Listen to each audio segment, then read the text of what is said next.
Karon atong tugutan ang pulong sa Ginoo nga katagan atong luna sa atong kasing-kasing kay mao kini matawag nato nga magagiya sa atong tagsa-tagsa ka mga kinabuhi.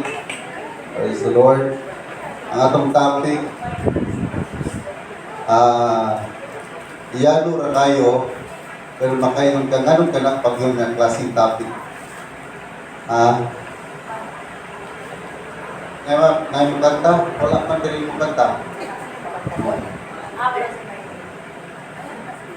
Atong topic karon atong giluhan og don't delay. Sa Bisaya na don't delay. Ayaw langaya. Kana bitong kabantay ka nang may mga truck nga mga ice cream ang dala.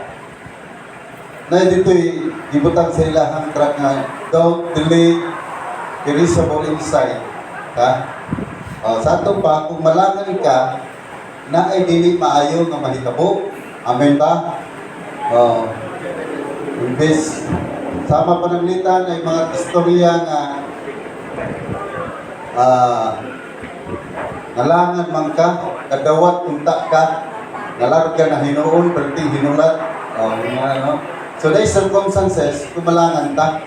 Amen ba? Naapoy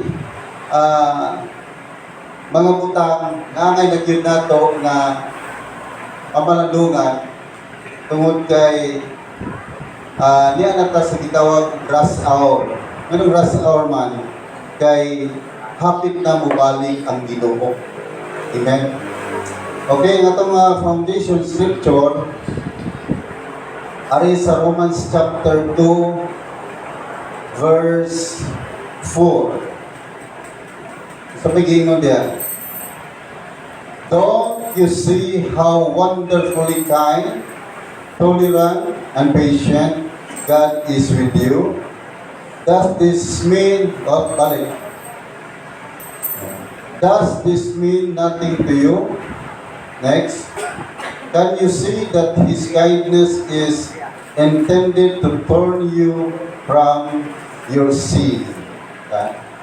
So, matod pa sa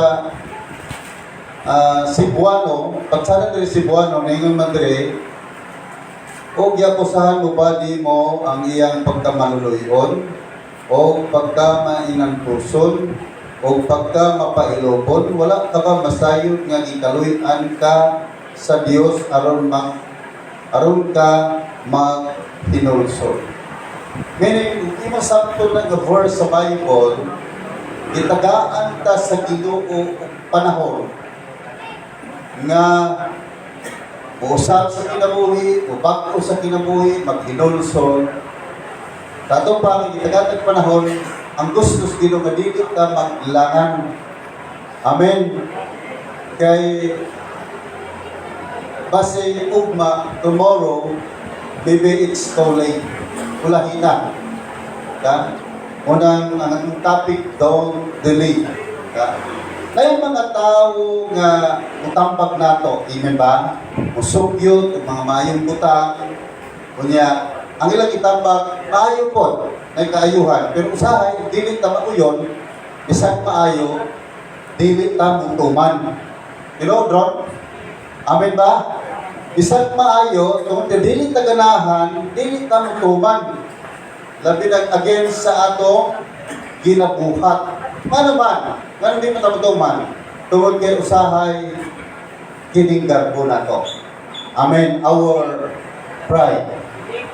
Amen ba? Tinuod tungod sa tong garbo. And there are a lot of people who has too much pride in their heart that they don't want to be corrected, and they also don't want to surrender their desire to the will of God. Na ay mga tao nga naghingapi ng garpos kasing-kasing ba? Dili ganahang magpakorehir.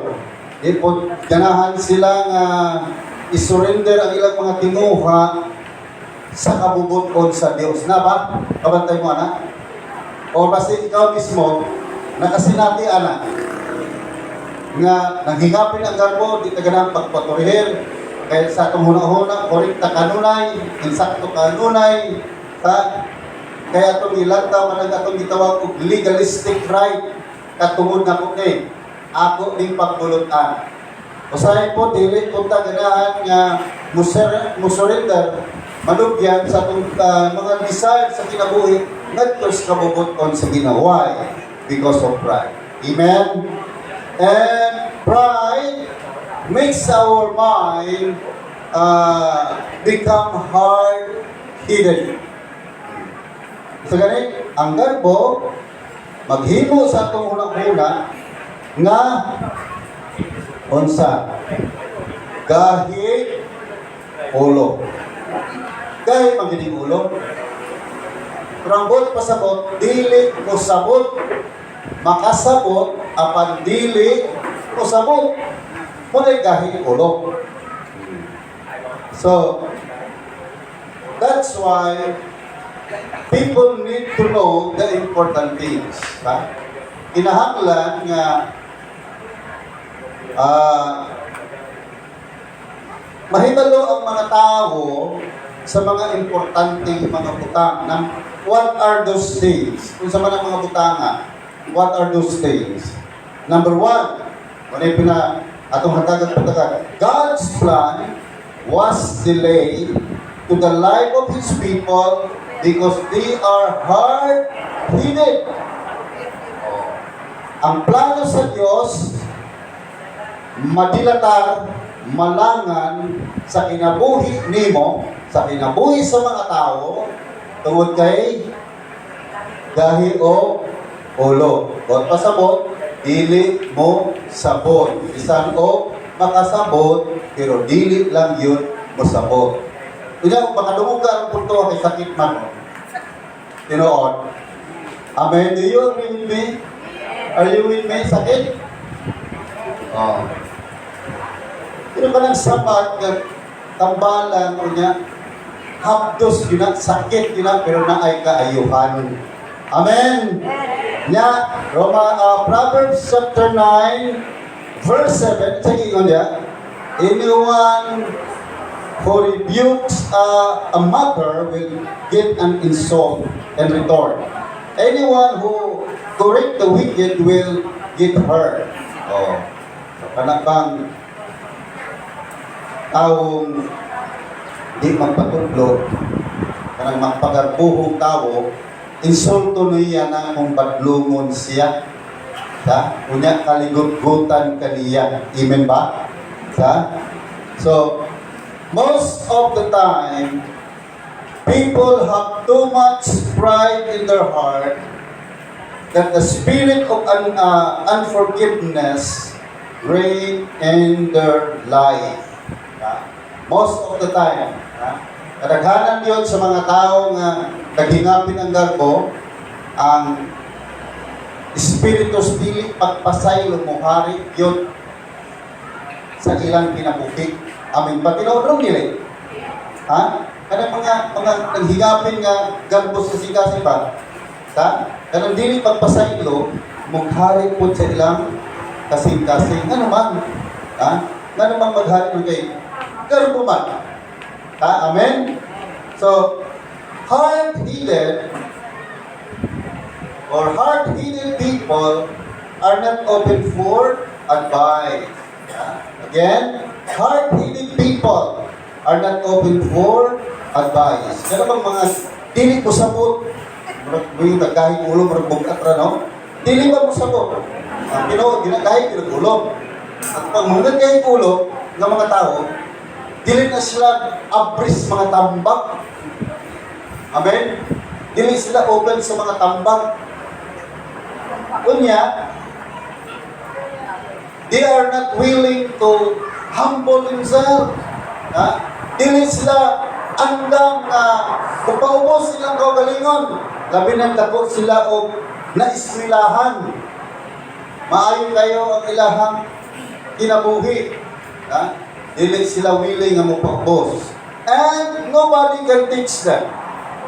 Wala kiyoy Butuglo nila, kaya nagkaingon man sila kay, sige dito, paminawon, paulawan, rata. O, di ba?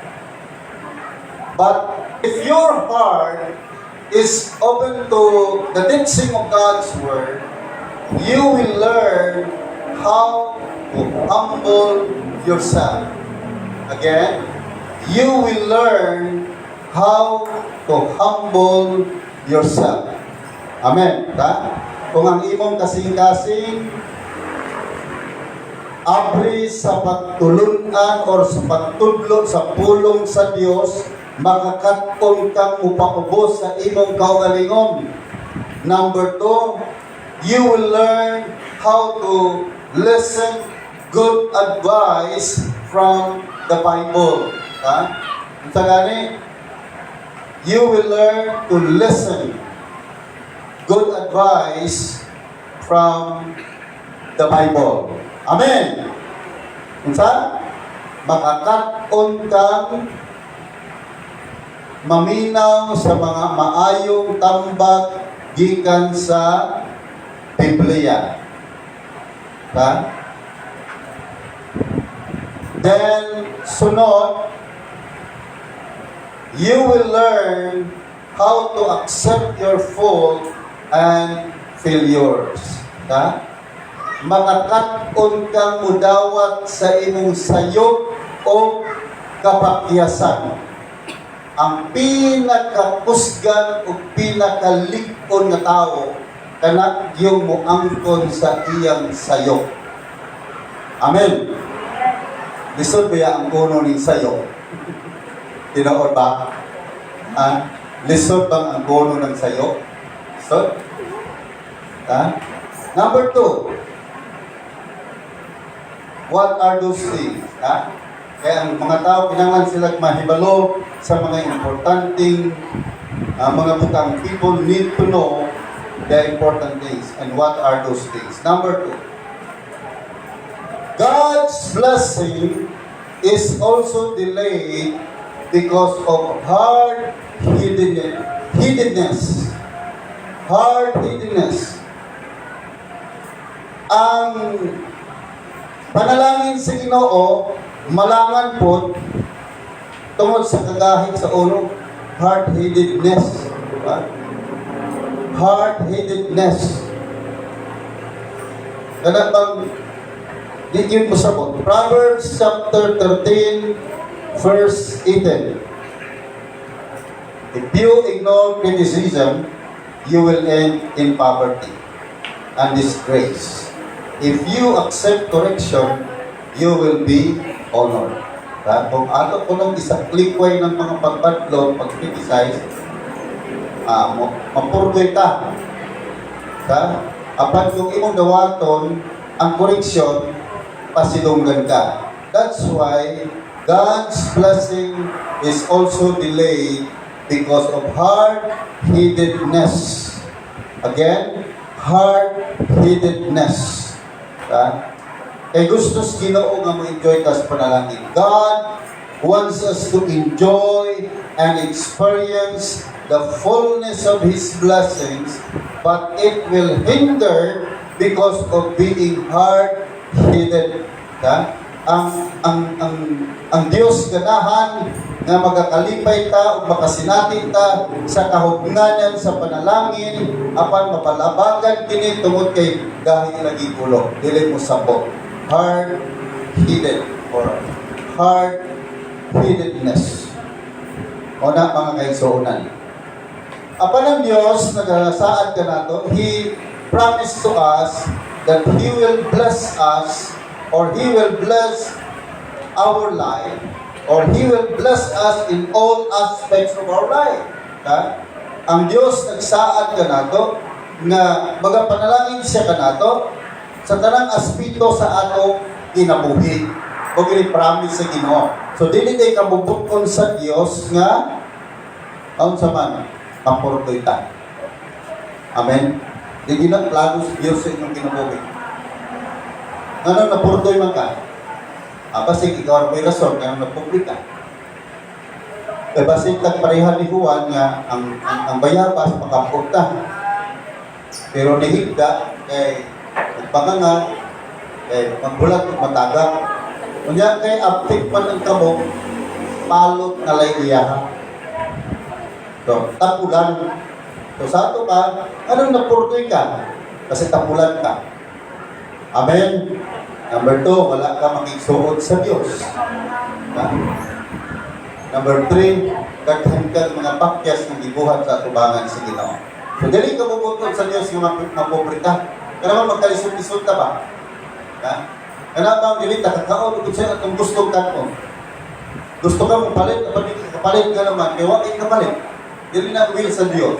Ang gusto sa Ginoo, ma-enjoy nimo ang kahugnanan sa panalangin sa Diyos. He said in His Word that He will never leave us nor forsake us. Sa gani, He will never leave us nor forsake us. Ikaw na Ginoo sa iyang pulong, adilit na niya biyaan ni isaligbuhay.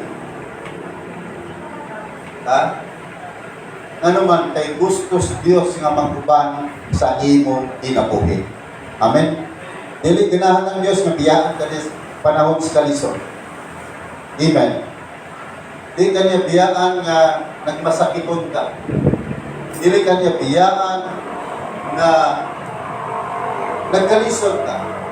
Kaya ang Diyos, maayon siya nga Diyos, maluluyon siya, His mercies endures forever, from generation to generation. Amen? Amen. Unang, ano rin akong ingon ninyo, nga dito ko mo uyon, kanang ingon sila nga problema kung imong ginikanan, ikaw kay anak man, prera po ka, aligog ko mo uyon anak. Kaya ang atong Diyos, nga atong gialagaran, buwi, gamhanan, maluluyon, nagsaad siya na itong panalanginan taniya, He promised to us that He will bless us in all aspects of our life. Amen? And He will never leave us or nor forsake us.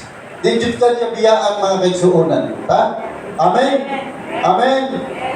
Pero sa kita ka, dawat sa panalangin, we cannot receive God's blessings simply because we have a lot of things in our personal life that we need to surrender to the will of God. Amen? Isa hindi nakadawat panalangin. Ano naman? Kaya daghan patang mga butang sa atong personal, ha? Dili sa ubang mga tao, sa imong personal na kinabuhi, na kinahanglan i-surrender din mo sa kabubuton sa Diyos. And what are those things that we need to surrender to the will of God? Unsa mang mga butanga na kinahanglan nimong itukyan, i-surrender sa kabubuton sa Ginoo. Number 1, our character. Kumusta ba inyong kinaiya? Sometimes good, sometimes bad. Asaan yung duha? Usahin yung kinaiya nato, mubalapat sa panalangin sa Diyos. Kanya, itong pasulo ng Ginoo, Lord, sige makugsimba. Anong nakasinati, makugkalisod? Try to examine yourself or make a spiritual inventory of yourself. So, ato pala mang kinaiya, usahay, dili na ito lantawon, kaya nga naman, kanahan na nato ipadayon. Number 2, our way of thinking. Kumusta ba yung pagpaguna-una ka? Is it in line with the will of God, with the Word of God? Ingon ang Romans chapter 12 verse 2, do not conform to the pattern of this world, but be ye transformed by the renewing of your mind. Kumusta huna-huna na to? Sige batag duha-duha, sige batag huna-huna mga negatibo, sige batag huna-huna o mga nanglabay ng mga panahon. Usahay si Satanas raba magbuhat o basurahan sa imong una. Because as what the Bible teaches us, the battle is in the mind. Una nga uban, nangaluag ang tornilyo kay napildi sa battle of the mind. Amen. Tinuod ba? Ang uban naghikog kay gibiyaan sa uyab, pildi sa battle of the mind. Hallelujah. And number 3, the condition of our heart. Kanang kondisyon sa atong kasing-kasing. Nag-istorya ni Sister Angie, diri ko sa iyo, magbilang siya kayo diri. So sabi ko sa kanya, Sister Angie, pag yung puso natin ang apektado rin yung buhay natin, yung pag-iisip natin, yung mga plano sa buhay natin, apektado lahat yan pag yung puso mo ang may problema. Ito kasi yung controlling factor sa buhay natin, yung puso natin. Kay musulti ra ng imuhang bakba, sumala sa gidik kasi mong kasing-kasing. Anong naging ng Bible? Out of the abundance of the heart, the mouth speaks. Amen? Kung may naasin mong heart to road, enjoy ba ka sa kinabuhi? Nabagay kalagot? Nabagay kahirubos? Doon sa nang naasin mong kasing-kasing, maunay mo gawas sa imong bakbak. And number 4, nga angay na itong isurrender sa kabubuton sa Diyos, every idle word that uttered from our mouth. Ito ganit. So, ang idle word, talagang walay pulos sa mata, walay pulos nga pulong nga mugawa sa tubakba ato nag-isurrender sa kabubuton sa Diyos. Every idle word that uttered from our mouth. Pila na kabog pulong sa inyong baba, liguas, sikat sa inyong pagmata. Naihabtin nyo? Wala. Pila kabog maayo, pila kabog dautan. Tawagin nato na magpinta. Kaya usahay ang itong pinta ka na ramang puwarta. Amen. Usahay, pintahon po na ito ng sayop sa uban. Tinoon ba? Amen. Pero itong mga bakba na ito, wag na ito magpintag pila na kapagpulong ang miguwa sa atong mga bakba. Number 3. Ikatulo. Unsang mga butang nga ngayon yun mabalaan sa tao. Number 3. Pero itong reviewon, ang una, ang plano sa Diyos malangan tungkol kay gahi ang tatgulo. Ikaduha, ang panalangin sa Ginoo, malangan pag-abot din, nato ma-enjoy, kay gahi lagi tatgulo, dito mo sabot, usahay. And number 3, the judgment of God become heavy because of heart hidden. Ang hukom sa Diyos magkabugat diha sa itong kinabuhi tungod kay kita mo sabot heart hidden, kahit ulo. Proverbs chapter 24 verse 12. Okay, dito diya.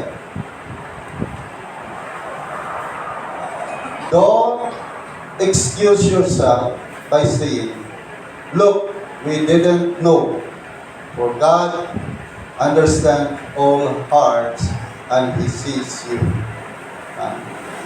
Pagani na, dili pwede mag-excuse ang atong paglingon sa atong pagsulti. Anawa, ang Diyos, di yun ingon nga wa masayon, panakasabot siya sa imong kasing-kasing. Kato pakabalo siya, kung unsay imong ibuhat. Nasayod siya, unsay imong pakyas. So, kung unsay imong pakyas, mapudnay judgment nga ihatag sa Diyos nimo.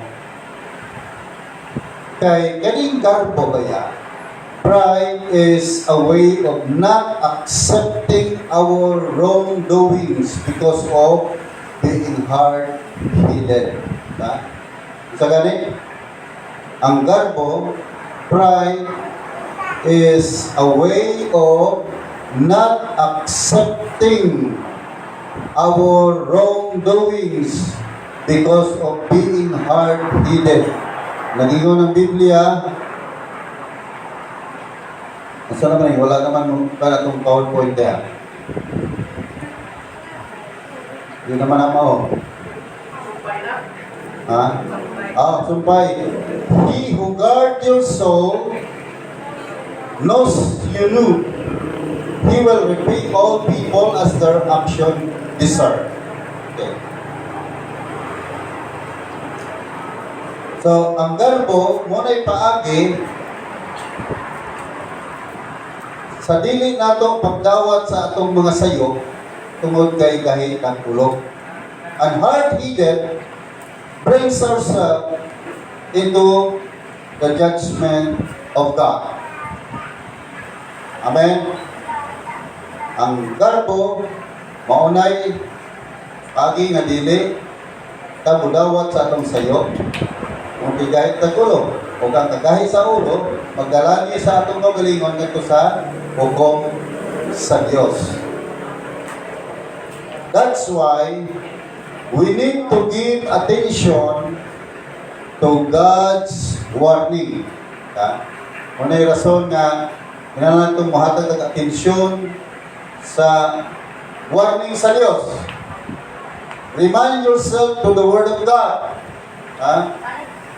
Pahinamdumi ang imong kaugalingon sa pulong sa Diyos. Every moment or page of your life is a great privilege to prepare ourselves for the judgment of God. Matag panahon, matag panin sa imong kinabuhi, usan ni kadakong pribilehiyo na mangandam ka sa imong kaugalingon kay naihukog sa Dios para sa judgment sa Ginoo. Amos 4:12 ito yung niya. Amos chapter 4 verse 12. Nagtudlo ka na to. Teaches us to prepare to meet thy God. Prepare to meet thy God. Mangandam sa pakikatubang sa Dios. Pangtana, andam bata, mga kaigsunan, nga mga tubang sa hukom sa Diyos. Prepare yourself. Ngayon ito, prepare to meet thy God. Pangandam sa pakikatubang sa imong Diyos. Ano man, masugod kag sa dili, matuo kag sa dili, yung akong isultigi mo, mo atubang mo kas Diyos. Di ka kapugong. Di kita kalikay sa judgment sa Ginoo. Gani ang Biblia na yung hukman ta sigon sa atong mga ginuhakan. Na kung ang atong ngalan wala malista sa libro sa kinabuhi, itambog ngadto sa linaw nga kalayo. So pa naatay gibuhat nga nalimot na ta. Amen. Tinuod ba? Ano sa gibuhat? Unsay motibo nganong imong gibuhat? Nalimot na ka. Labi nagmasuko ka. Di kita kabalo sa itong gibuhat. Tinood ba? Magpasagad ng awas ng atong baba. Tinood? Ha? Pasukok ka, magpasawa, pasagad ng awas ng baba. Kay tubig, kaya itong magpuslan. Sakit trabang pulong. Matutos ko sa ka. Kuhan ka yung pulong, hait. Amen? Hait. Nga, mulag pa sa mga kasing-kasing. May untag, matambalan o antibiotic. Di na ba po? Kunang importante kayo nga atong susihon, atong kagalingon. Kaya kita ra ba diri mga medyoon ng temporaryo ragita. Amen ba? Amen! Ay salig, patanon ka, alayo pang kamatayo. Lantawar ako ng minteryo, may gamay nga pancho, dako nga pancho, may dako kayo. Nagpasabot nga walay gipili ang kamatayon. Every person is destined to die, whether we like it or whether we like it or not, mga kaigsuonan. Amen? Amen ba? Kung nakita magpatuyan sa kinabuhi. Sabi na karong panahon na, grabe na ang panahon. Dapat yun, mga lagad kag Ginoo. Dapat yun. Ako ngayon si Pastora, dito na bagit sa Amerika, high-tech kayo ang ilahang ekonomiya, ilang economy, ilang system of economy. Kanya, kung ignorante ka sa pulong sa Diyos, kay high-tech na sila kayo, usrot na sila kayo, huwag kayo kalimutan na natatakan na yung 666, sila yung paagi dito. Gawas na nga, dito kayo balo. Dali dito sa Spain, ako ay natunggan ng istorya, isolve po na ko, nga sila yung RFID, kanang sa microchip ng gamay, nga ang imong information sa kinabuhi na diha, bank account, kinsay pamilya nimo, kinsay amahan, anak nimo, para dito. Kaya nga naman, aron dili na lisod pag-monitor sa tao. Pero dili pa nimo 666. Galing ilan i-eksperimentuhan o sa kahayong nilang ibutangan o RFID, ibuhian nila sa dako nga jungle, kaya ilang i-monitor, na-locate nila ang mga hayop. So karon sa ubang RFID naman gamit sa ubang mga nasod karon, muna wala na, di na ka pwedeng kawatan. Ha? Di na ka pwedeng kawatan, kaya ito na dito imong account, kuwapunta sa imong account, sa mga microchip, o gamay tayo. Ha? Dili sa Pilipinas, duwa kat babae ang ay RFID, si Chris Aquino, kalimutan ko itong isa. Grabe na mga kaigsuran. Yan we are living in the last days. Nalatas na padahunan, nabubalik na ang Ginoo. Kabong mga batanon, ayaw ginupatuyan sa kinabong. Kaya karon kung sa libro pa ta nanatas conclusion. Amen? Dili na magpatuyan sa kinabuhi kay hapit na mubalik ang Ginoo. Kung ingon ang Biblia samang kawatan nga mubalik siya, dili mananghid. Nakadugo pa mo kanay kawatan nga mingon pagbantay barong gabi kay mangawat ko ninyo? Wala. Ang pagbalik sa Ginoo sama o kawatan. Kung ang mga kaigsunan, kailangan din sa risoho ninyo ang pagpangalagan sa Diyos. Don't delay. Ayaw lang na. Ang uban, magahit pa silang ulo. Allergy mo simba. Allergy mo basag Bible. Pero mabot ang panahon na magbahay sila. Pagbahay na walay kaputangan, kaya nga naman, pahitong pawag sila sa kalayo sa Diyos. Itang mga Christian, labi na sa naglantaw sa atong panibahon karon, atong YouTube channel, ako kamo kasigon, ayaw usiki ang inyong kinabuhi. Ayaw niyo langana. Naunya pa mo mga langad, pag tinuuray o pagpangalangan. Ngayon ko ninyo, ugma or tomorrow, maybe it's too late. Wala hina. Amen? Amen? Kaya kung mabalik ang Ginoo, umawag ka sa pananda, mabilin yun ka. Makasinati ka sa paghari ng Antichrist. Ngayon ang Biblia. Kung wala kay tatak na 666, di ka pwedeng manarabaho, di ka pwedeng maligyan, di ka pwedeng mapalit. Gutom ang aboton sa mga walay mga tatak. Unang, karon pa lamang, siguraduha na makaubat ka mo sa rapture of the church. Amen? Amen? Kuyaw na ang panahon. Delikado na ang panahon. Last 3 months, nagkalain-laing linog sa nagkalain-laing dapit sa Pilipinas. Isang paslaing naso. Nguna'y usas di mailhan na nagkaduol na ang pagbalik sa Diyos. Amen!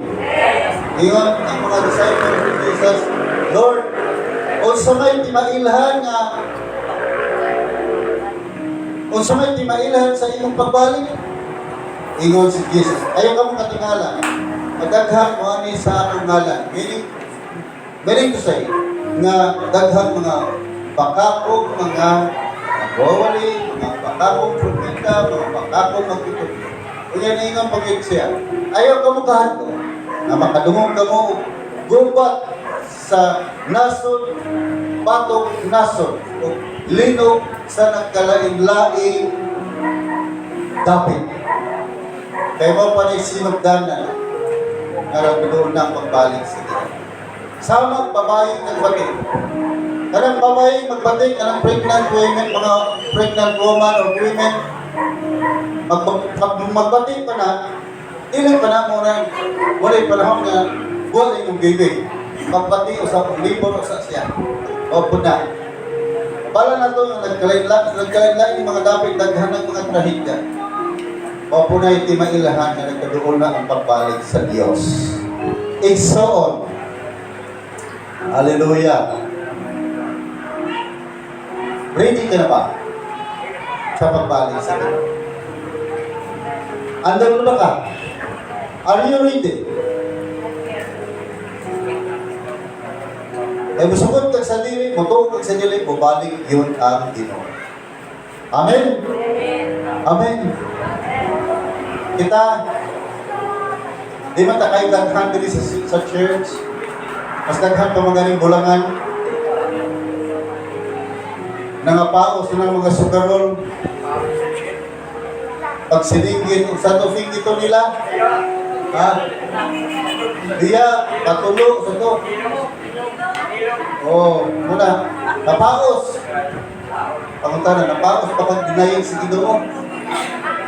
Ganiha.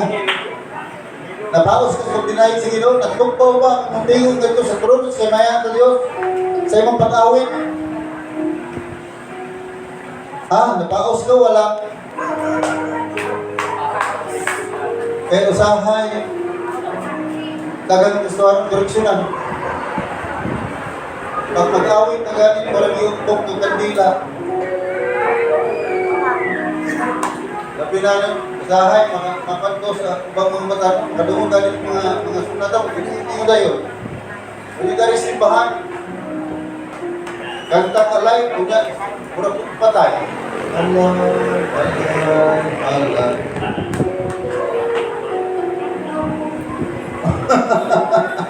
Tinuod ba na nila? Oo na. Anong ato nang isulti? Aron makorrektan ta. Amen ba? Aron makorreksyonan ta. Kaya mula inibalik sa Ginoo, bigay mo kita, ay pastor, salamat. Ngayon mo may giwalihan, nalangit hinuon ko. Amen. Gamay na ta dire, pero masulti ko sa pulong sa Ginoo, 100% ng paglamit. Mag-reyon yung kaslangit. Amen ba? Kagaya kayo mga simbahan, kapag kayo mga simbahan, pero ang kinabuhi, walang yun sa pulong sa Diyos. Yan. Sikat, pero kanyang pagpangalagan sa Diyos, dili di pasikat tayo. Maumpisa na diya sa presensya sa Ginoo. Amen. Anindog ta. Ginoo Diyos, salamat sa imong pagkamayo. Amo kang simbahon, tungod kay takos ka na pagkasimba. Amo kang daygon, ay mo na yung among ikabalo sa imong pagkamayo sa imong ginamo. Ginoo, pasayloa kami sa mga kalabasan. Mga pagkulang, ay gusto mo ikuan ko sa imong ginhari. Nagili na mo damuhon na ugma, karong gabi o sunod adlaw, mabalik ka dito. Ako namang gusto, Lord, masangkap kami sa mga butang espirituhano karong kami makaubali sa imong pagbalik. Salamat, Ginoo, sa ngalan ni Jesus. Amen. Amen.